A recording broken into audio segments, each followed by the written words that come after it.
So this was just a test recording to see how well I could record me sculpting, and it didn't turn out too well, but I didn't want to just delete all this footage, and the video I had planned got delayed for various reasons, so I thought I'd post this anyways.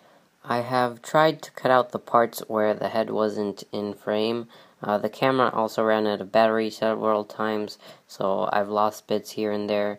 And then there's parts of the head I redid a couple times, which I didn't include, because I had about 15 hours of footage in total, and even that as a time lapse would have made a huge video, and I didn't want to speed it up more than it was. Now, I calculate the head actually took me about 20 hours, but I think with some more practice I can cut that time by more than half.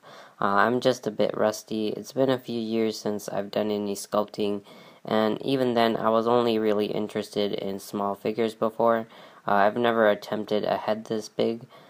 Things that worked well on a small scale, like shaping the hair as one solid mass, did not translate well to the scale. Also, the stand I'm using wasn't designed for something so big. I'd specifically bought it for its magnifying glass to do details, so I'm currently looking into ways to make my own stand. This isn't such a problem for a full body figure because you can just thread its feet through a piece of wood. I have one ready which I never finished, which I'll probably get back to one of these days. But with a head like this, it's a bit different. I want to move it around, but that just makes you dizzy when you're watching the time lapse, so I have to figure out how to fix that. The good thing though is I'll probably redo this sculpt at some point in the future because it has a few mistakes, and hopefully by then I'll have a proper stand. For now though, it's good enough for what I want to do with it, which is mostly just use it to practice different lighting situations. I was going to make just the planes of the face, but I couldn't help myself. The face is based off a character I have in mind for my book, so I might also use it to try and finish his portrait, which I've been attempting for ages. If possible, I want to have at least two more heads for reference, one with just the planes and then a detailed female head.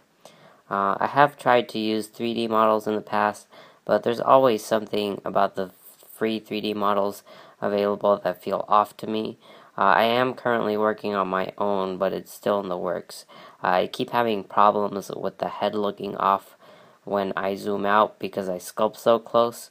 I also have a hard time making the lighting look natural, so I'm still learning that.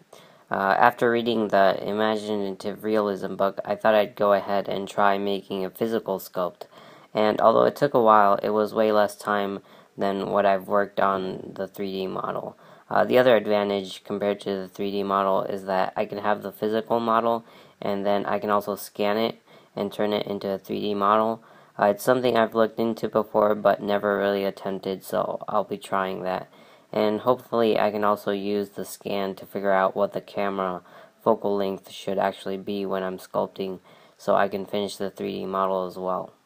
Anyways, I don't have much else to say. I'll leave you to the time lapse. If you have any questions about polymer clay, I want to do a sort of intro video on the basics, so leave a comment and I'll see about including them in that video.